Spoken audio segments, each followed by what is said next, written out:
Okay, Project PB, race week, starting to get real.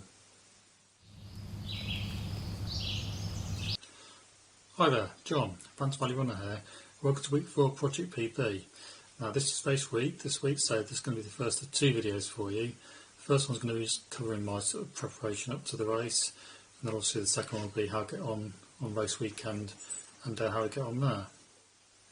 Now if you're new to Project PB and you don't know what it is, it's basically me recreating my training I did last September, where I got an unexpected PB at the end of the month at the Windsor Half Marathon. So this year I thought I'd do exactly the same training in September and see how we get on and see if we can recreate the PB at the end of the month. If not, it's been fun trying anyway. If you want to check out how my training's been going this month so far, I'll put a link to previous videos above so you can go and check them out if you want to. Now this week I've got 2 runs planned. They're the same 2 runs I did this time last year, a bit of a mini taper really, and they're both runs around my village. The first one's going to be today. Today's Tuesday as we record this. The second will be on Thursday. And when I've gone out and done today's one, I'll put the date on there for you, so I'm going to set that for you right here. Okay, so here's the data from Tuesday's run. As you can see, it was slightly slower than last year, covering a distance of 4.71 miles as opposed to 4.76 last year. An average pace this year, obviously reflecting that, 12.46 this year as opposed to 12.39 last time. And average heart rate on both runs is exactly the same as 136 beats per minute. And here you can see the mile splits on these runs.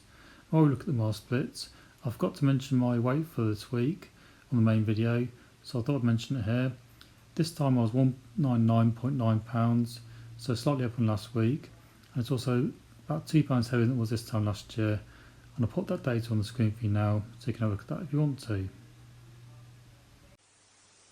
Right, so there's the stats of my first run, which I haven't actually done yet, so I don't know how I got on with that. My second run of the week is going to be Thursday. This video is going to be coming out before I've done that run, so I should put that details for that run on Instagram. So if you're not following me on Instagram at the moment, just give me a follow. I'll put it on my stories when I've done it, so you can see how that compared to this time last year. Okay, so a few things I want to talk about going into the race this weekend. The first thing was my starting pen. Now this is my race number, and I think I'm in the purple. Is that purple? I don't know, I'm colourblind. Starting pen. That's not really relevant. What is relevant is that it's a sub 2:15 starting pen. Now it's the same one I was in this time last year, and what I found last year was I was having to overtake quite a few people when I realised that I was on for PB. And that's fine, but I just need to put that into consideration for the race this weekend. Last time I did it on the downhills, which I'll probably be doing again if I can. But yeah, getting past people might be a bit of a challenge in places. But I did it last time, so I don't see why I won't be able to do it again this time. Okay, so the second thing I want to talk about the race this weekend is my nutrition strategy. Now generally I'm a low carb athlete, and if I was doing a marathon or ultra, I'll probably be doing most of the race using things like nut butters, and then maybe having a more conventional gel later on if I needed a bit of a boost. But as it's a half marathon, it's a shorter race, and what we're using will be these things.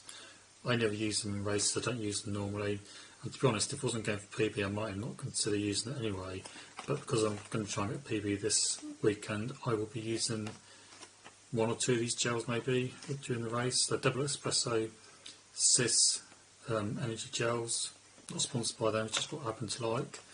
I like coffee anyway, so it's got a nice taste to it, and being low carb should hopefully give me a bit of a kick when I need it if I'm starting to flag a bit. So I'll be using them on the race. Going into the race I'll be up on the carbs a few days before the race, and hopefully that worked for me, worked last year, and we'll just see how it goes. Okay, so the third thing I want to talk about going to the race was use headphones. Now I don't usually use headphones anymore. I used to have some Trex titanium bone conduction ones, but then my kids got their hands on them, and that was the end of that, I'm afraid.